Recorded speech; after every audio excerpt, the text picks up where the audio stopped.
Hello વિદ્યાર્થી મિત્રો, નમસ્કાર. ધોરણ 6 ની અંદર આપનું સ્વાગત છે.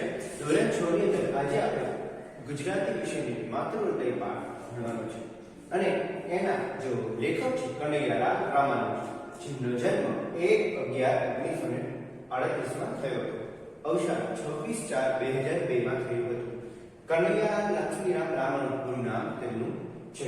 જન્મસ્થળ ભડવાડા ગામ છે એટલે જિલ્લો સુરેન્દ્રનગર જિલ્લાના ભડવાડા ગામની અંદર તેમનો જન્મ થયો. તેમની નોંધપાત્ર કૃતિઓ જે છે એ જોઈએ તો કૃતિઓની અંદર સાવજનું અપમાન, રીછ દરબારમાં, 11 રાતો, અપંક્તનના પણ મનના નહીં. આ વાર્તામાં માતૃહૃદયનો ભાવ વ્યક્ત કરવામાં છે. શેના ભાવ વ્યક્ત કરવામાં આવે છે? માતૃહૃદય. માતાનું હૃદય કેવું હોય છે તેના વિશેની વાત. એક પશુ છે અને એક મનુષ્ય છે. આ બંને જે છે એની વાત કરવામાં આવે છે. આ વાર્તા માત્ર ગીરના જંગલમાં વસતા માલધારીના જીવનને પસંદ. ક્યાં વસતા? ગીરના જંગલમાં વસતા માલધારીઓ ના જીવનનો એક પ્રસંગ અહીંયા રજૂ થયો છે. કયો પ્રસંગ? જીવનનો પ્રસંગ અહીંયા રજૂ થયો છે કે માલધારી જે કોમ છે એ માલધારી શું કામ કરે કે પોતાનું જંગલમાં રહીને ગાયો ભેંસો ચરાવવાનું કામ કરે, પશુપાલનનો વ્યવસાય કરે અને પોતાનું જીવન જે છે એમાં ગુજરાત કરે છે. જંગલોની વચ્ચે રહીને, ગીરના જંગલમાં રહીને, સિંહોની વચ્ચે રહીને, વાઘની વચ્ચે રહીને, આ બધી સિંહની વસ્તીને વચ્ચે રહીને એ જંગલોમાં રહે છે અને કોઈ પણ ડર્યા વગર તે ત્યાં રહેતા હોય છે. 4 વર્ષનું એક બાળક સિંહ બાળ સાથે દોસ્તી કરવા પ્રયત્ન કરે છે. 4 વર્ષનું બાળક છે એ સિંહ બાળ એટલે કે સિંહનું બચ્ચું, સિંહના બચ્ચા સાથે દોસ્તી કરવા માંગે છે. તે જોતા માતા સિંહ બાળને છોડી મૂકવા બાળક માતા શું કરે? તો આ સિંહ બાળને મૂકી દે કે એની માતા તને મારશે કે એની માતા. પણ બાળક નાનું કહેવાય, એ કશું સમજતું નથી અને એ સમજે જ નહીં. તો પછી એને એ મુક્તિ નહોતી. એટલામાં સિંહ આવી જાય છે. થોડી વારમાં તો પછી તો માલધારી બાળક સિંહ શિશુને પડતું મૂકી પોતાની માતાની ગોદમાં ભરાઈ જાય છે અને સિંહ શિશુ પણ દોડતું પોતાની માતા પાસે પહોંચી જાય છે. અનન્ય પ્રસંગ અહીંયા જોવા મળે છે.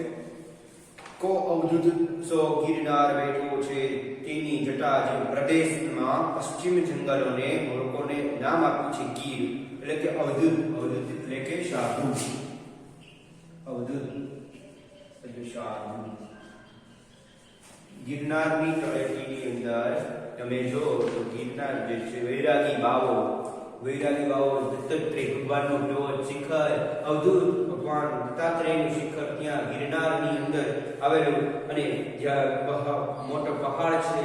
અને એવી આ પશ્ચિમના જંગલોની વાત અહીંયા કરવામાં આવી છે. ગિરના જંગલની સદીઓથી એટલે કે સૈકાઓથી જૂના આ પ્રદેશમાં વસતા માલધારી કોમના અત્યાર સુધીના 129 જેટલા નેસડા, 129 જેટલા નેસડા, એટલે કે નેસડાનો અર્થ શું થાય છે કે ત્યાં એટલા જ વિસ્તારની અંદર તે ગ્રુપ પાડી એટલા જ વિસ્તારની અંદર તે રહેતા હતા, ઝૂંપડપટ્ટી બાંધતા અને પોતાનો વ્યવસાય કરતા હતા. નેસડા એટલે ઝૂંપડપટ્ટી. હંમેશને માટે તેમને કાળના મુખમાં રહેવાનું. હંમેશ માટે કાળના મુખમાં કે ત્યાં ગીરના જંગલની વચ્ચે અલગ અલગ પ્રકારના પ્રાણીઓ આવે, અલગ અલગ પ્રકારના પ્રાણીઓને ડરને લીધે તે જીવના જોખમે તેમને રહેવાનું થાય નેસડા જંગલના વિસ્તારમાં. અને ઉપરથી સિંહની ઝડપ પણ તેને સાંભળવા મળતી હોય છે. અને આવા જે છે માલધારી કોમ જે છે આવી જગ્યાએ તેઓ રહેતા હોય છતાં પણ ડર્યા વગર એ પછી છતાં પણ જાણ્યો કે અજાણ્યો ડર ન મળે. જાણ્યો ડર ક્યારેય મળે નહીં. રસ્તામાંથી ચાલી જતા કરકઠાણિયા વીણવા જતા હોય, કરકઠાણિયા એટલે કે લાકડાના વીણવા જતા હોય એવા જે છે એવી જગ્યાએ બધા રહેતા હોય અને આજુબાજુનો વિસ્તાર અને પ્રદેશ જે છે એ પ્રદેશ પણ એટલો જ વિસ્તારમાં ફેલાયેલો હોય છે અને એટલા વિસ્તારમાં બધા લોકો રહેતા હોય છે. છતાં પણ સાવજના ભૂગવાટા અને દીપડાની લુચ્ચાઈ સાથે આજીવન ઝૂકવું પડે છે. કોણ? સાવજના ભૂગવાટા, સાવજ ત્રાળ પાડતો હોય અને દીપડાની લુચ્ચાઈ જે છે એ લુચ્ચાઈ પણ તેમને જોવા મળે છે અને સાવજની ત્રાળ પણ તેમને જોવા મળે છે અને એ બધાની વચ્ચે તે માલધારી કોમ રહે છે. ક્યારે શું બને તે કેવું મુશ્કેલ છે. આવા બહાદુર માલધારીના જીવનની અનેક વાતો છે. ક્યારે શું બને કે ખબર નથી રહેતી. ગમે ત્યારે ગમે વ્યક્તિનું મોત થઈ જાય, ખબર નથી રહેતી. ક્યારે શું બને કે ખ્યાલ જ ના હોય, પણ પોતાના મસ્ત મગજમાં પોતાનું જીવન જીવતા માલધારી કોમો છે, પોતાની બહાદુરીપૂર્વક. કરમના દાદિયા નામના સાતેક ઝૂંપડાનો એક નેસ, કરમના દાદિયા નામે સાતેક ઝૂંપડા જે છે એ બાંધેલા હતા. અને એ નેસમાં આયર અને કાઠી કોમના માલધારી કોમ એટલે કે જાતિના રબારી, આહી એ બધા છે એ માલધારી એ બધા લોકો રહેતા હતા. ને પ્રાગળ કુટે માલધારીઓનું ભેંસો અને બીજા ઢોર ચરાવવા ઉપડી જતા. શું થતા? પ્રાગળ કુટે એટલે સવાર પડે એટલે તે શું કરે કે પોતાની ભેંસો અને ગાયો અને બીજા કઈ ઢોર હોય એ લઈને નીકળી પડતા. અને પછી તરત જ તે નીકળી પડે અને ચરાવવા નીકળે. સ્ત્રી વર્ગ શું કામ કરતી? સ્ત્રી વર્ગ ઘરે રહીને 500 ભેંસના મેળવેલા દૂધને દઈને બોલાવતા અને પણ મજબૂત હાથો કામે લાગ્યા. શું ઘણી બધી ભેંસો એટલે કે ભેંસો હતી અને 500 દૂધના દઈને વલોવે અને પછી તેમાંથી છાશ કરે અને એ ઘરના બધા જ કામ ઉપાડી લેતી હતી.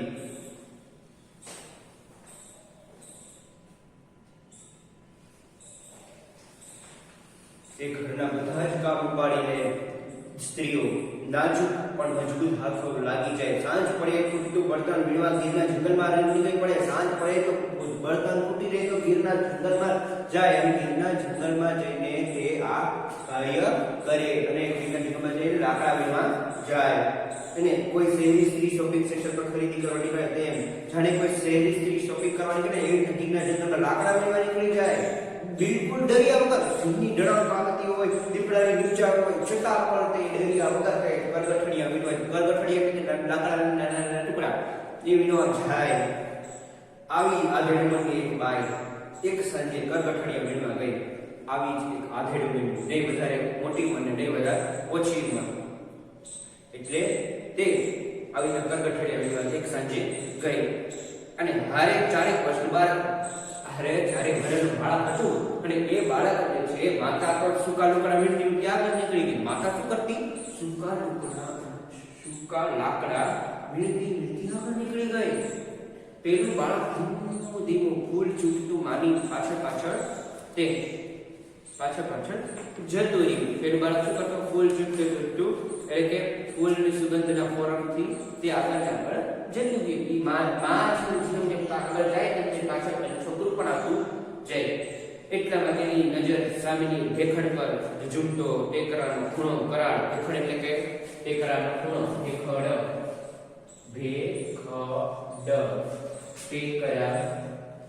ટેકરાનો ખૂણો અથવા તો કરાળ કે તિરાડ એમ પણ થાય છે. ભેખડના માળા પથ્થર પર પડી એટલામાં પેલા બાળકની નજર પેલા ભેખડના ઢીકરા પર પડી. કંઈક ગરુડિયા જેવું કરતું હલતું લાગતું. ત્યાં કે ગરુડિયા જેવું કરતું તેને ગરુડિયું છે. કૂતરાનું બચ્ચું જે છે ને એ માટે થઈ ગયું. સિંહ બચ્ચું હતું એને તો શું છે? કૂતરાનું બચ્ચું છે કરતું હોય છે. બાળકને રસ જાગી ગયો. બાળકને રસ જાગી ગયો ને પછી તો તે પાછળથી બાજુની ભેખડ પર ચડી પેલા માંસના લોચા જેવા નવજાત શિશુને લાગ્યું કે બચ્ચું તેના નાના પગ વડે ભેખડ ઉતરવા કોશિશ કરતું હતું. બચ્ચું જે છે એ પોતાના નાના પગ વડે ભેખડ ઉતરવા કોશિશ કરતું હતું અને પરંતુ ઉતરી શકતું નહીં. તેથી તે વિચિત્ર અવાજ કરતો. તેથી તે વિચિત્ર પ્રકારનો અવાજ કરતો. કારણ કે મુશ્કેલીમાં હોય ને પશુ એના પ્રકારના અવાજ કાઢે અને એ પ્રમાણે અવાજ કાઢતું હતું. અને પછી બંને તેના પગ વડે કોશિશ કરતું. બંને એકબીજા સામે આંખ ભરવી જોઈ રહી. ક્ષણમાં દોસ્તી બંધાઈ ગઈ. સિંહ બાળ અને મનુષ્ય બાળ બંને એકબીજા સામે દોસ્તી, બંને આંખો પરવાઈ ગઈ. બંને એકબીજા સામે જોઈ રહ્યા અને બંને એકબીજાની દોસ્તી થઈ ગઈ બંનેની. અને પછી પેલા માલધારીના બાળકે તેને વહાણપૂર્વક ગોદમાં તેડી લીધું. માલધારીનું બાળક છે એને વહાણપૂર્વક તેને તેડી લીધું. પોતાના નવા દોસ્તને વહાલથી હાથ ફેરવતો મેષ ભૂલી જવા લાગ્યો. પોતાના નવા દોસ્તને વહાલથી હાથ ફેરવો અને મેષ ભૂલી જવા લાગ્યો. નવા દોસ્ત સાથે ભોળો શિશુ કાલી બોલીમાં વાતો કરતો. કાલી બોલીમાં વાતો કરતો. બાળક કેટલું સરસ કાલકારો બોલતો હોય, કાલકારો બોલીમાં વાતો કરતો હોય, પરંતુ ત્યાં જ પાછળ ડડક સંભળાય. સિંહની ડડક સંભળાણી અને માલધારી સ્ત્રી ચોકી ગઈ. માલધારી સ્ત્રી તરફ ચોકી ઉઠી અને તેને પોતાની સાથે આવેલા બાળકનું પોષણ આપ્યું. પોષણ એટલે યાદ આવ્યું કે મારી સાથે મારું બાળક છે. કેમ કે પેલા યાદ નતું. પેલા યાદ હતું ખરા, પણ યાદ નતી. પોતાને મસ્ત મગજમાં ચાલી જતી હતી. અને પછી એને યાદ આવ્યું મારું બાળક મારી સાથે છે. પાછળ તે કે પરંતુ તેનો જીવ અડધો થઈ ગયો. ચિંતાથી વિવળ થઈ ગઈ. અડધો થઈ ગયો. રૂઢિપ્રયોગ છે. ચિંતાથી વિવળ થઈ ગઈ અને કરવટડિયાને પડતા મૂકી અને દોટ મૂકી જિંદગીએ એવી દોટ મૂકી. પોતાના હૃદયના ટુકડાને રેઢો મૂકવા બદલ મનોમન પસ્તાવો કરતી. પોતાના હૃદયના ટુકડાને રેઢો મૂકીને તે ચાલી ગઈ. મનોમન પસ્તાવો થતો એને. એવામાં એને પછી હાફડી ફાફડી થઈ ગઈ. ઉતાવળી હાફડી ફાફડી થઈ ગઈ. હવે કે કરવું શું કે હાફડી ફાફડી થઈ જવું. તે હાફડી ફાફડી થઈ ગઈ કે ફટાફટ દોડતી ત્યાં આવી. પરંતુ કાંટાવાળા વૃક્ષોની ગીચ ઝાડી વચ્ચે ત્યાં તો એને સામેનું દ્રશ્ય જોયું. કાંટાવાળી ગીચ ઝાડી વચ્ચે સામેનું સુંદર મજાનું દ્રશ્ય એને જોયું. તે જોઈને તેને આંખે ચક્કર આવી ગયા. અને આંખે ચક્કર આવ્યા એટલે શું? બીકને લીધે બધું ગોળ ગોળ ફરવા લાગ્યું. બીકને લીધે બધું ગોળ ગોળ. અને પછી ગભરાઈ ગઈ અને તરત જ તે શું થયું? એને ધરતી ગોળ ગોળ ફરવા લાગી. એટલે કે એને ચક્કર આવવા લાગ્યા. બીજું પોતાનું અસ્તિત્વ ભૂલી ગઈ. હવે આ બાળક મારું રહ્યું જ નથી. હવે સિંહ બાળકની માતા આવશે કે મારા બાળકને ખાઈ જશે એવી એની બીક હતી. વાત પૂર્વ હતી કે ભેખડની બખોલમાં સિંહના બચ્ચાને આગલા દિવસે જન્મ આપ્યો. ભેખડની બખોલમાં સિંહના બચ્ચાએ આગલા દિવસે જન્મ આપ્યો હતો. એટલે બે બચ્ચા બોળમાં હતા. બોળમાં એટલે કે ગુફામાં હતા. એમાંનો એક બહાર નીકળી આવ્યો. એટલે સિંહણ મારણની તપાસમાં નજીક ગયેલી. સિંહણ મારણની તપાસ નહીં કે મારા બચ્ચાને મારી નાખ્યો છે કોઈ. એટલે મારણની તપાસમાં તે આગળ વધી અને તેની પાછળ પરંતુ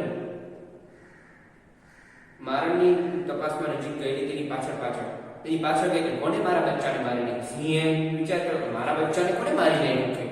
એની પાછળ તો એને મૂકીશ નહીં, એને ખાઈ જઈશ કે. અને પછી સિંહના જે બચ્ચા જે છે એ પરંતુ માનવ બાળની તેને ગંધ સિંહણ તરત જ પોતાની ગોળ તરફ તો શું થયું? એને માનવ બાળની ગંધ આવી ગઈ. પશુનું નાક બહુ સુગંધીદાર. એને ખબર પડી જાય ગંધાઈ જાય તરત. એ માનવ બાળની ગંધ આવી ગઈ. સિંહણ તુરંત જ પોતાની ગોળ તરફ પોતાના વહાલ સોયા રક્ષણ માટે દોડી આવી. પછી શું કર્યું? તરત જ દોડી આવી સિંહણ પોતાના વહાલ સોયા બચ્ચા માટે તરત જ દોડી આવી.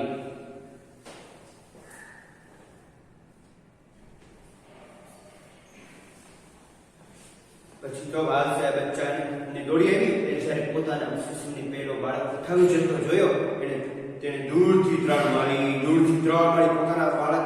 પોતાના શિશુને ઉઠાવીને પેલો બાળક લઈ જતો હતો. એમાં જોરથી એને ત્રાણ મારી. આ બાજુ પેલા માલધારી શિશુની માતા તેના બાળકના રક્ષણ માટે દોડી. આ બાજુ તે શિશુ જે છે તે બાળક જે છે એ બાળકની માતા પોતાના બાળકને બચાવવા માટે દોડી એવી રક્ષણ માટે. વચ્ચે બે ભૂલકા.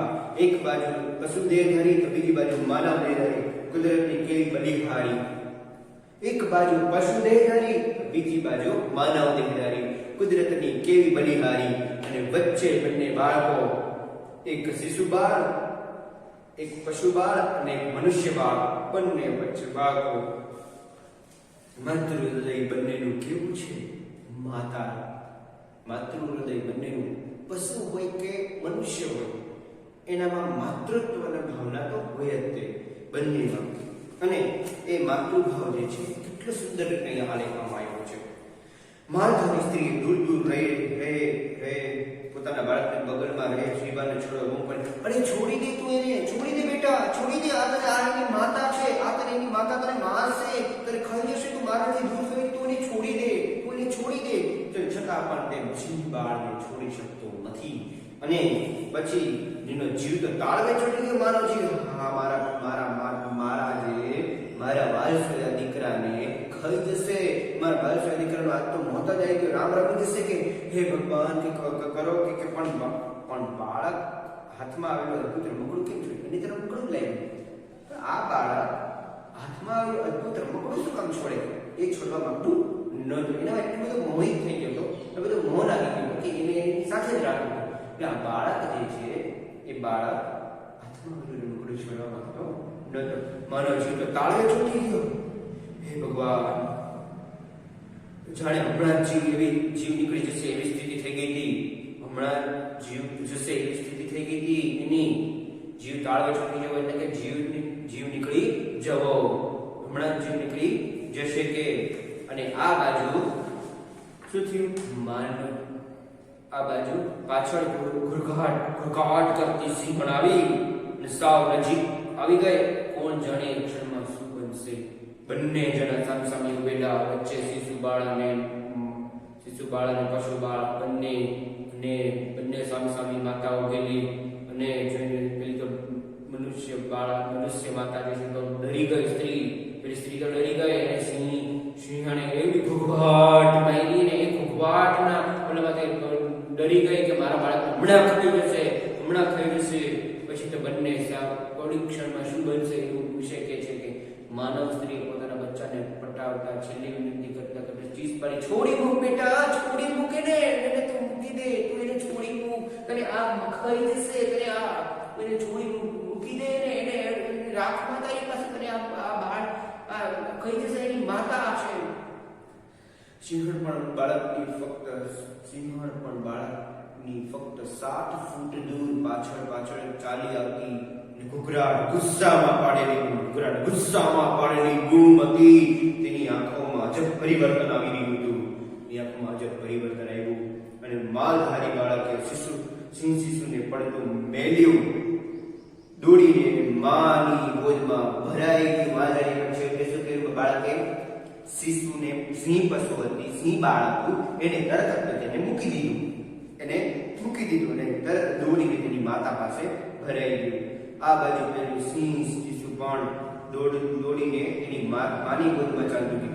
આ એક સિંહ શિશુ રહ્યું એ પોતે પોતાની માતા તરફ જતો રહ્યું અને બાળ શિશુ છે એ પોતાની માતા તરફ, બંને તેની માતા તરફ જતો રહ્યું.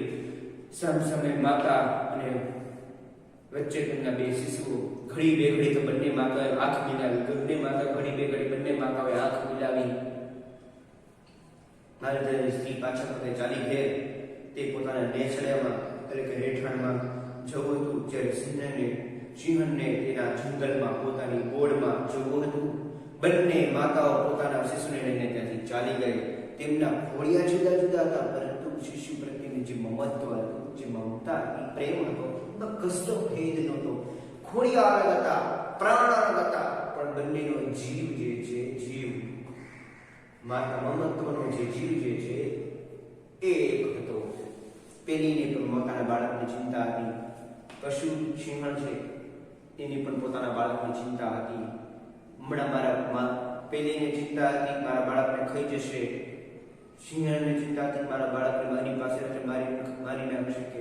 બંનેને એકબીજાની ચિંતા હતી. અને આ બંનેની ચિંતાને કારણે તે બંનેની મમત્વ માતૃત્વ હૃદય છે એ ખીલ્યું. કહેવાય છે માતાનું મોલ ક્યારેય ચૂકવી શકાતું નથી. માં બીજા વગડાના વા.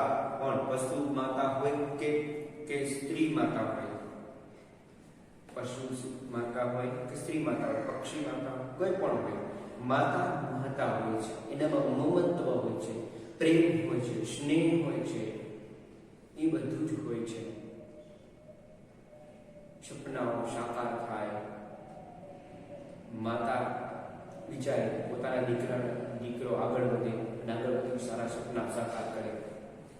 એ બંનેમાં મમતા હતી, બંને માલધારી કોમની સ્ત્રી અને બંને એટલે સિંહણ ઉપર મમત્વનો ભાવ, અને એ મમત્વના ભાવ દ્વારા એ સિંહણે એકબીજા સામે જોયું અને બંને પોતપોતાના ઘરે, એટલે કે સ્ત્રી હતી એ પોતાના બાળકને લઈને નેસડામાં બેઠાડવા જતી રહી, તો આની બાજુ સિંહણ છે એ પોતાને શિશુ પશુ બાળકને લઈને પોતાના જંગલ તરફ તે પોતાના બોર્ડમાં ચાલી ગઈ. અને આ કેટલો માતૃ હૃદયનો પ્રેમ છે. માતૃ હૃદય તો બધાના સરખા જ હોય છે, પછી કોઈ પક્ષી હોય કે મનુષ્ય હોય, એના માતૃ હૃદય તો સરખા જ હોય છે, એમાં કોઈ ફેર પડતો નથી. એના પ્રેમમાં એના ભેદભાવ નથી થતો, કોઈ ભેદભાવ નથી થતો. ચકલી પોતાના માળામાં છે, અને માળામાં છે તો એ માળામાં એના બચ્ચાઓ પણ છે, અને બચ્ચાઓ એક બચ્ચું ન જોયું કેટલું આફું ફાફડું થઈ જાય. બે બચ્ચાઓમાંથી એક બચ્ચું ન જોવે તો કેટલી આફરી ફાફડી થઈ જાય. ચકલી ક્યાં ગઈ છે, ચી કરતી જાય, રડવા લાગે, એને દુઃખ થાય, મારે બચ્ચાને કોણ લઈ ગયું, મારા બચ્ચાને કોણ ખાઈ ગયું, દુઃખ થાય. એ રીતના આમને પણ બંને જણાને દુઃખ થયું. અને આવી જ રીતે એ માનવ હોય કે પશુ, માત્ર સૌના સરખા જ હોય. હવે અહીંયા શબ્દ સમજૂતી જોઈએ. અવધૂત એટલે કે વૈરાગી બાબો, સદી, સૈકો, કોમ એક જ નામથી ઓળખાતો લોક સમૂહ, ઉદાહરણ તરીકે વણઝારા, રબારી, નેસ એટલે ભરવાડ હોય જંગલમાં બાંધેલા ઝૂંપડાનું ગામ એટલે કે નેસડો. ભરવાડ હોય જંગલમાં બાંધેલા ઝૂંપડાનું ગામ એટલે નેસડો. કરગઠિયા એટલે કે લાકડાના નાના નાના ટુકડા. ભેખડ ઝૂમતો ટેકરાનો ખૂણો એટલે કે કરાળ. નવજાત તરત જન્મેલું.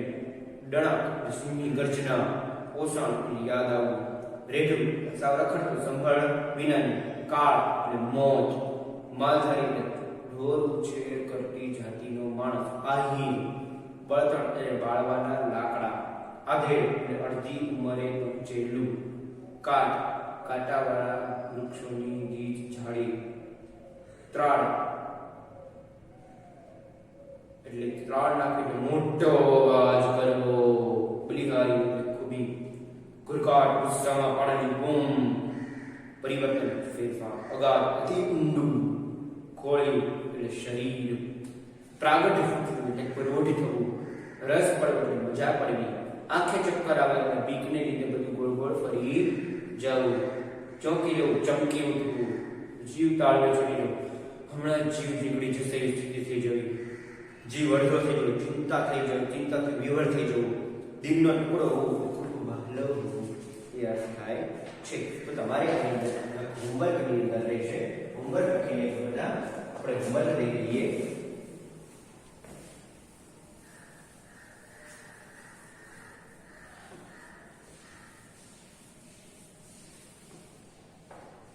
હોમવર્કની અંદર શબ્દ સમજૂતી, રૂઢિપ્રયોગ,